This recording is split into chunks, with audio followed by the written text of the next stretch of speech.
Más cerquita, porfis. Más cerquita, venga, más cerquita.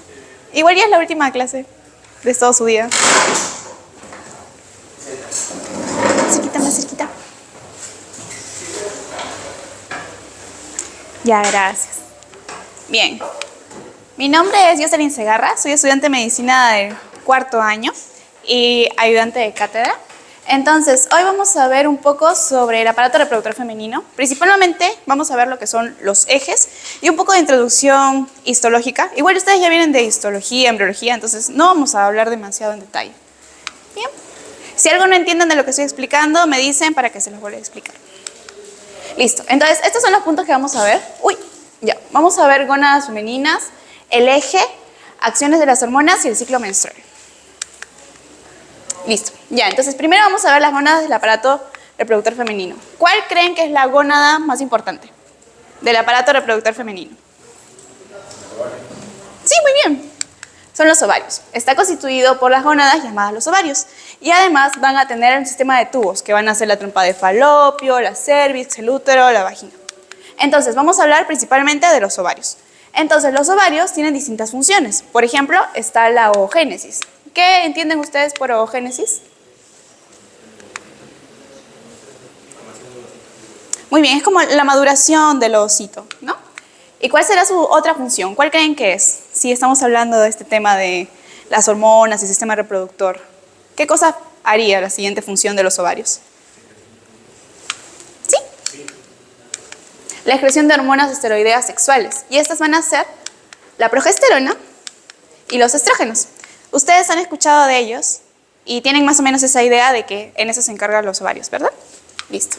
Entonces, aparte, los ovarios tienen zonas. Van a tener a la corteza. Se murió. Bueno, ya. La corteza, a la médula y al hilio. Entonces, lo más importante de acá es la corteza. La corteza va a tener folículos y estos folículos van a ser los encargados de generar la excreción de hormonas esteroideas sexuales, porque las van a sintetizar. Ahora, ¿dónde la van a sintetizar? O sea, ¿cuál es la parte que ustedes más se tienen que recordar? Nosotros, bueno, las mujeres tienen el folículo ovárico simple, que va a constar de una célula germinal más células endocrinas. Y este folículo ovárico simple va a madurar y va a llegar a ser el folículo secundario preantral. Ahora, ustedes han llevado histología, entonces díganme, ¿cuáles son las células de la teca? ¿Acá o acá? ¿1 o 2? ¿Dónde creen que están las células de la teca? ¿1 o 2? 1. A ver. Sí, muy bien. Las células de la teca van a ser estimuladas por la LH. Esta LH, mediante la enzima colesterol desmolasa, va a ir hacia las células de la teca. ¿Y qué creen que va a formar? ¿Progesterona o estrógeno? Así den ideas. ¿Cuál creen que va a formar? Va a formar progesterona. Entonces, ahorita lo que tienen que acordarse es, ya, la gónada más importante es el ovario. ¿Qué cosa va a formar? Progesterona y estrógenos. ¿Quién va a formar progesterona? La teca. ¿Gracias a quién? A la LH. ¿Hasta ahí todo bien? ¿Sí? Ahora, no solo hace eso.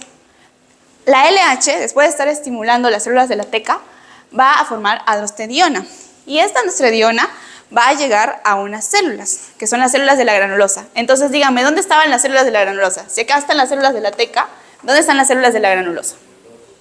Ajá, aquí, ¿sí o no? Todo esto son las células de la granulosa. Muy bien. Y estas células de la granulosa van a ser estimuladas por la FSH.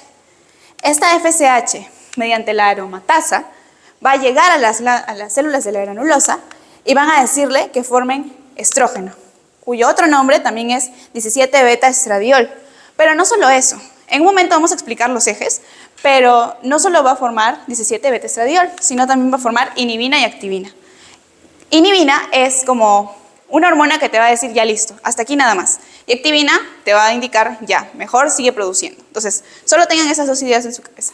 Entonces, esta PPT, ¿les ha quedado claro cuál estimula qué célula y qué se forma?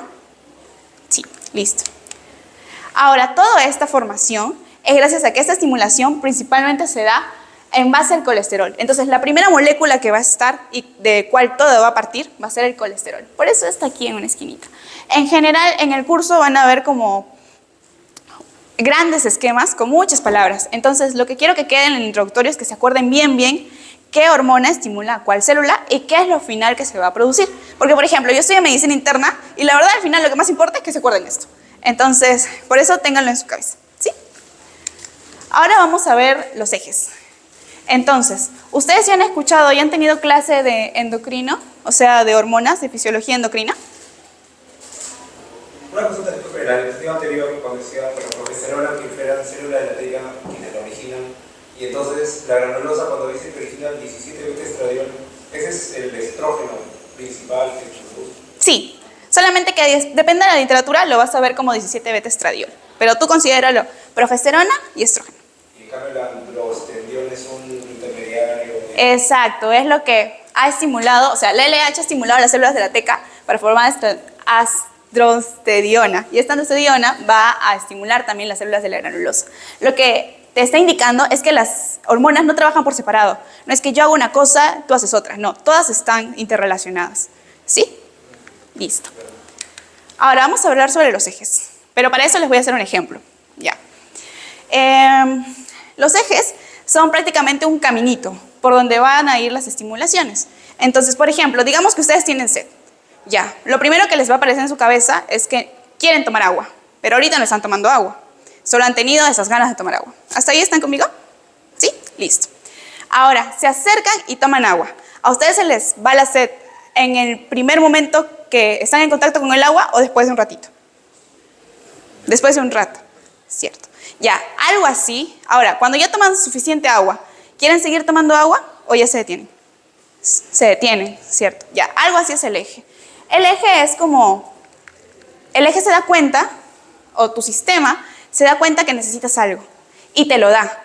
Pero cuando ya has cubierto la actividad que necesitas o esa función, te dice listo, ya tienes suficiente, tienes más de lo que ya necesitas. Entonces, voy a dejar de producir. ¿Hasta ahí se entendió? Entonces, ese estímulo que te dice ya deja de producir porque ya es demasiado, ya no lo necesito, es como si yo sigo y sigo tomando agua, ya no me está calmando la sed, es más bien me podría hasta incomodar o hacerme sentir llena, ¿verdad? Entonces, ese estímulo es lo que vamos a llamar el feedback. ¿Ustedes han escuchado alguna vez de lo que es un feedback? Una retroalimentación. Exacto, es una retroalimentación, es como intentar decirle a otra persona lo que a ti te parece.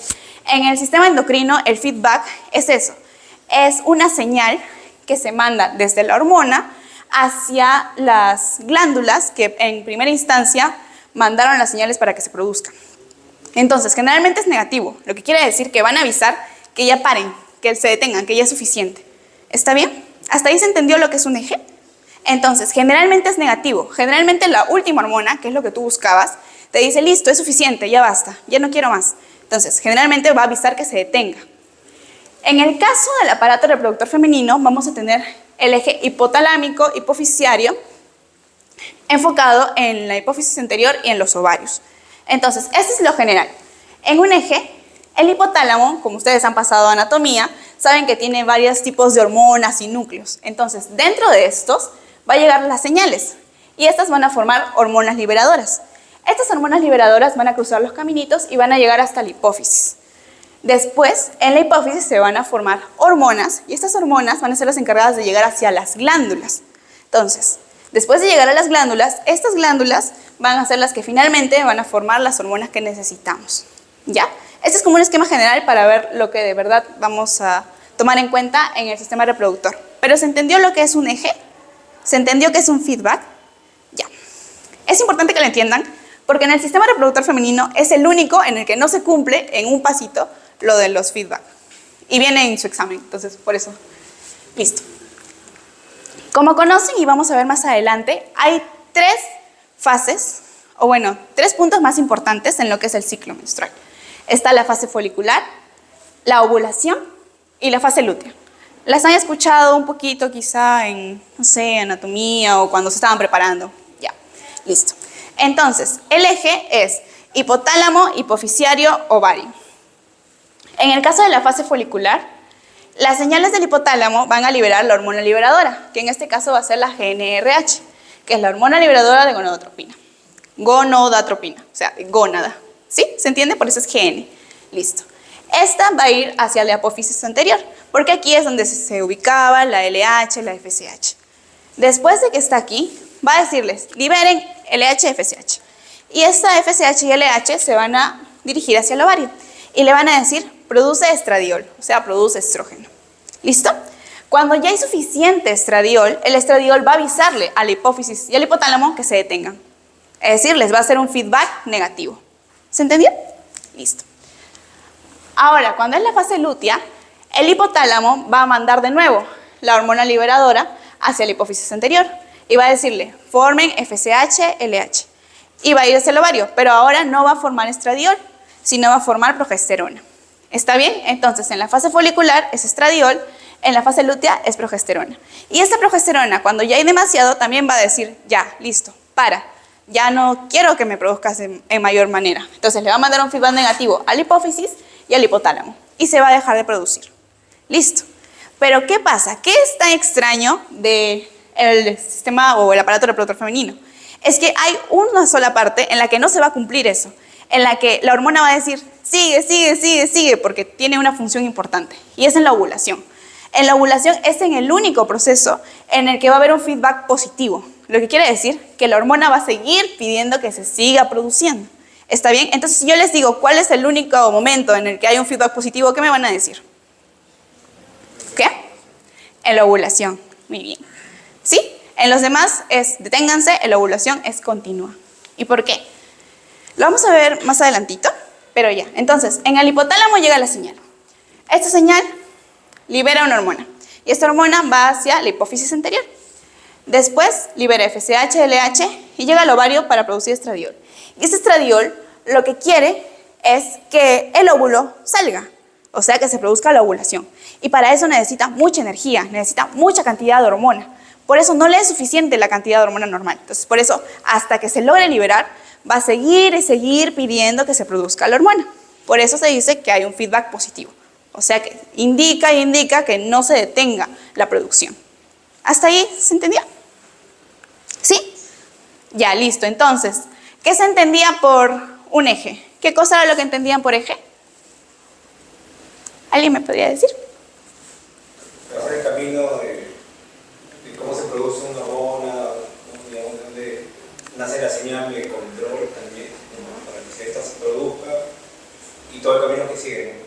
Un órgano intermediario llega al final a la glándula endocrina y luego está el feedback para que diga que se siga produciendo o que se detenga. Muy bien, aquí ya, él contestó por este grupo de aquí. Y aquí, a ver, dime. ¿Yo? Sí. Entonces, es el camino más o menos que se sigue la hormona para poder tener la función en el órgano que necesita, tanto su feedback negativo como positivo. Ya, ¿y en cuál es el único que sí tiene feedback positivo? Muy bien, listo. ¿Se entendió eso? Ya. Entonces, estos puntos son como los más importantes. Entonces, ahora que se vio esto, porque sé que deben estar cansaditos, que han visto muchas clases, vamos a ver sus funciones. Ya. Lo que tienen que tener en cuenta es que el estrógeno y la progesterona tienen funciones muy similares y que en algunas incluso se complementan. Entonces, en el estrógeno lo que se va a encargar es de proliferar las células de la granulosa, características sexuales secundarias en la pubertad, como el crecimiento de vello púbico, la maduración y el mantenimiento de lo que son las capas en el endometrio y también del útero, las trompas de falopio, la cervix. O sea, se van a encargar de que todo tu organismo se esté preparando poco a poco para que pueda luego formar un nuevo ser. ¿Sí? También están las alzas de receptores. Esto quiere decir que en las glándulas o en los órganos hay distintos espacios que pueden ser estimulados por las hormonas. Pasen. Ya. Hay distintos espacios en los órganos que pueden ser estimulados por las hormonas. Ahora, ¿qué pasa? Mientras más hormonas hayan, en este caso, mientras más estrógeno hay, es como que a su vez está estimulando que el órgano sea más receptivo a la hormona. Eso es lo que quiere decir que hay una alza de receptores. Entonces, está diciendo, estoy aquí, si quieres puedo acercarme. Eso le está diciendo al órgano. ¿Está bien? Y la elevación del umbral uterino. Eso quiere decir que va también a estar predispuesto a que luego hayan contracciones para poder liberar al bebito. Perfecto. Otra cosa más es que promueve la secreción de la prolactina. ¿Y qué era la prolactina? ¿Se acuerdan? ¿O les suena? Es la hormona que fomenta la producción de leche. Bueno, ¿qué ayuda en este paso? ¿Y se acuerdan cuál era la hormona que ayudaba a la eyección de la leche? Sí, muy bien, chicos. Listo. Ahora, aparte de eso, el estrógeno también se encarga del mantenimiento del embarazo y el desarrollo de mamas. Entonces, cuando piensen en estrógeno, piensen en que esta hormona quiere que haya un bebito. Cuida el cuerpo para que haya un bebito. Nada más. ¿Sí? Listo. En el caso de la progesterona, aparte de que mantiene el embarazo y el desarrollo de mamas, también fomenta la actividad en la fase lútea, es decir, también prepara el endometrio y eleva el umbral uterino para los estímulos contractiles del embarazo. Esto quiere decir que también está activa en el miometrio durante el periodo antes del parto. ¿Listo? Y aquí en lo verdecito es la actividad que genera el estrógeno dentro del embarazo. Es decir, prepara el miometrio y el sistema ductal de la glándula mamaria. Es decir, junto con ¿dónde está? Ya. La prolactina ayudaba en la formación de la leche.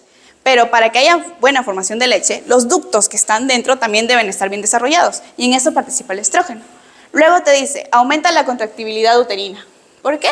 Porque cuando ya han pasado los 3 trimestres, para poder liberar al fetito, tiene que haber buena intensidad de fuerza en el miometrio. Entonces, para eso es lo que sirve el estrógeno. Entonces, ¿esta lámina les ha quedado clara? O sea, prácticamente piensen así, estrógeno quiere que haya un bebé, quiere cuidar al cuerpo para que haya un bebé. ¿Está bien? Listo. Bien, ahora vamos a ver la regulación del ciclo menstrual.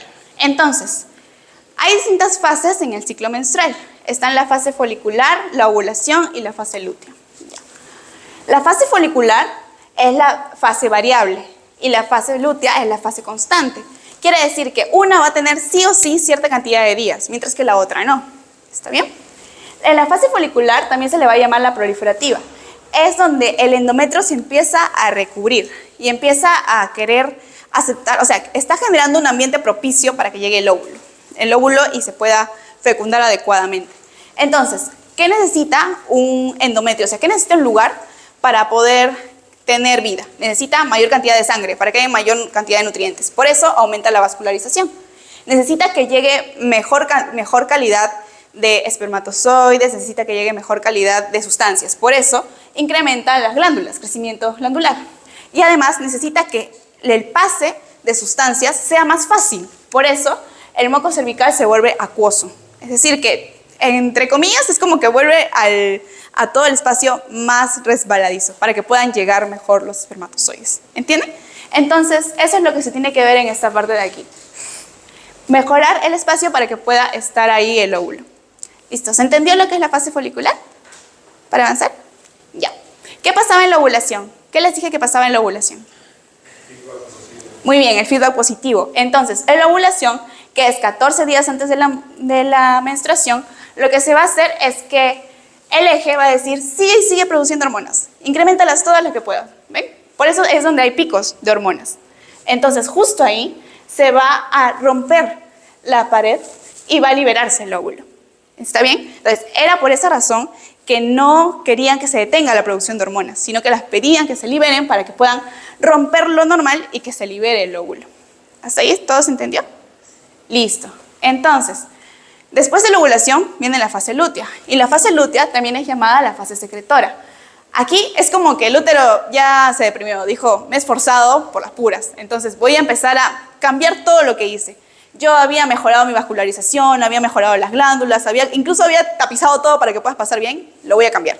Entonces ahora va a disminuir el grosor del endometrio, es decir, antes había puesto un montón de sillitas para que se sienten, pero como nadie vino, las voy a sacar. Algo así. Eso es lo que va a hacer la fase lútea.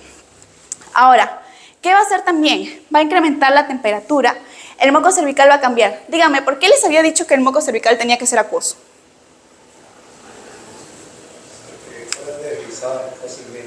Ajá, sí. Es porque al ser una sustancia acuosa, la sustancia acuosa permite mejor el paso de los espermatozoides. Si es más espesa, es como un bache más bien para ellos. Entonces, por eso, al cambiarlo, no está haciendo un ambiente propicio para ellos. Por eso, lo está cambiando el moco cervical. Listo. Luego, las glándulas tortuosas. Antes mejoraban las glándulas, mejoraba que haya un mejor espacio. Ahora son tortuosas, es decir que la superficie se está volviendo no muy amigable para que llegue algún crecimiento de algún feto, por ejemplo. Y la acumulación de glucógeno, es decir, toda la energía que ya estaba formando para tener al nuevo bebé, ahora solamente la va como a guardar, la empieza a guardar. Entonces, eso es lo que quiero que tengan la idea, que en la fase folicular es donde quiere darlo todo y en la fase lútea es donde ya se lo empieza a guardar, como que se empieza a resentir. ¿Entienden? Listo. Ahora, la fase lútea es la constante. ¿Y por qué lo digo así? Porque la ovulación sí o sí se va a dar 14 días antes de la menstruación. Entonces, por ejemplo, si alguien menstrua, qué sé yo, o sea, ¿cuál es lo normal de un periodo? El periodo normalmente dura de 21 a 35 días. Si, por ejemplo, tiene 35 días en su ciclo menstrual, ¿qué día habrá ovulado? Si siempre es 14 días antes. 35 más 14. No, perdón, menos 14. Sí, 21. ¿Se entendió? Entonces, siempre lo que va a durar 14 días es tu fase lútea. ¿Por qué? Porque antes de eso viene la ovulación y después de la fase lútea viene la menstruación. Entonces, lo que puede acortarse o alargarse va a ser tu fase folicular, es decir, la fase en la que se está produciendo o se está mejorando el espacio para poder atender o, bueno, recepcionar al cigoto. En cambio, en la fase lútea es una fase en la que la cantidad de tiempo es medido. Es como, ya voy a hacer todo esto y me voy. Listo. ¿Se entendió? Ya. Luego de eso viene la menstruación. Entonces, después de haberlo esperado, no hubo fecundación. Entonces, el cuerpo lúteo empieza a involucionar, quiere decir que se empieza a degradar solito. Lo que antes iba a ser como la ayuda para la formación del cigoto, ahora como no se va a usar, se va a liberar. Y todo esto va a generar una caída de las hormonas. Entonces, antes vieron que había llegado un pico de hormonas, todas para que se libere el óvulo. Pero ahora, como ya no se va a usar nada, entonces las hormonas tampoco tienen razón de ser, entonces todas van a caer. ¿Ven? Bajan todas. La temperatura baja, la FSH y la LH también han bajado, la progesterona y el estrógeno también han bajado. Y justo cuando todas bajan es que se empieza a liberar el endometrio. ¿Y cómo se llama a esta caída del endometrio? ¿A esta liberación del endometrio? ¿Cómo? Muy bien, la menstruación. Listo. Entonces, básicamente eso es lo que se entiende por el ciclo menstrual.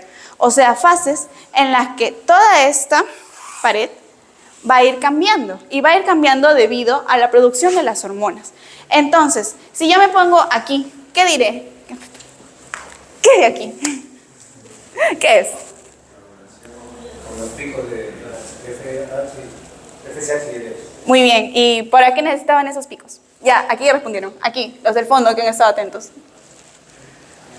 ¿Qué generan esos picos de FSH y LH?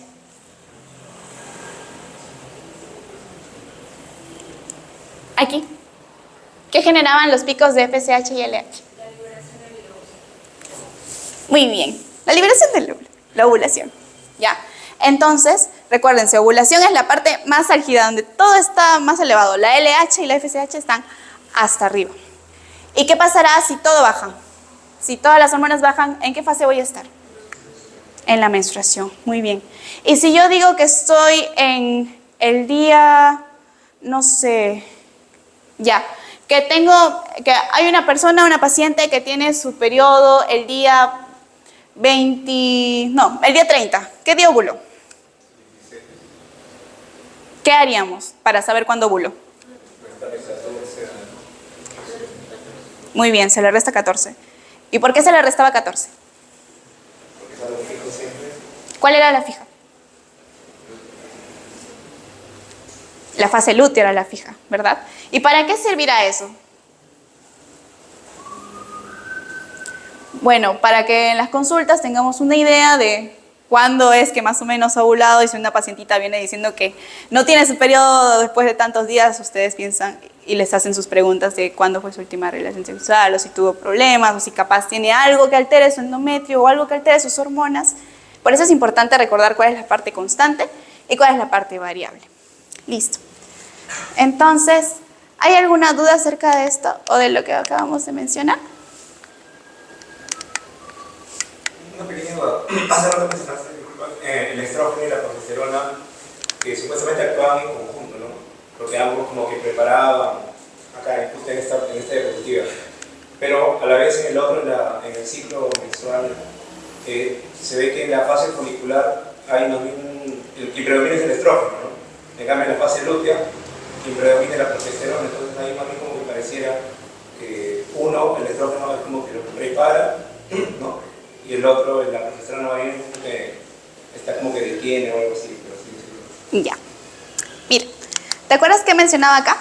Acá mencionaba que los dos trabajan en conjunto, pero ¿quién era el que quería que haya un bebito? Entonces, ¿quién era el que va a estar alto en la parte folicular? El estrógeno. Es por eso. O sea, ninguna hormona trabaja por separado, chicos. Todas tienen algo que ver con la otra hormona. Se ayudan de alguna manera o cuidan los niveles de la otra hormona. Por ejemplo, la insulina hace que se bajen los niveles de glucosa, pero el glucógeno está por ahí a ver si se ha bajado demasiado para equilibrarlo. Entonces, siempre hay ese trabajo. En el caso del estrógeno y la progesterona, por más que ambos trabajen en el aparato reproductor femenino, es como uno tiene su momento de brillar y el otro después también brilla. ¿Está bien? Ya. ¿Alguna otra duda quedó? ¿O alguna duda general que quieran saber sobre cómo estudiar fisiología? ¿Les han dicho los libros que tienen que estudiar? El Constanzo. Muy bien. Por ejemplo, esto de aquí lo saqué del Constanzo. También Constanzo. Y esto del Bernie Levy, que es un libro que pueden leer después de leer el Constanzo porque tiene una introducción anatómica, histológica, embriológica. Por eso era lo de las células de la teca granulosa. Pero principalmente el Constanzo, y le voy a pasar a Leo un libro que es el Constanzo y que viene con preguntitas para que ustedes resuelvan. ¿Ya? Y ahí viene, por ejemplo, esto de acá. Y literalmente le borran los nombres y le dicen, ya, ¿qué fase es esta? ¿Y qué fase es la otra? Entonces, eso les va a ayudar para poder estudiar fisiología. Bueno, chicos, intenté hacerlo rápido porque me imagino que están cansaditos. Y ya, eso sería todo. Gracias.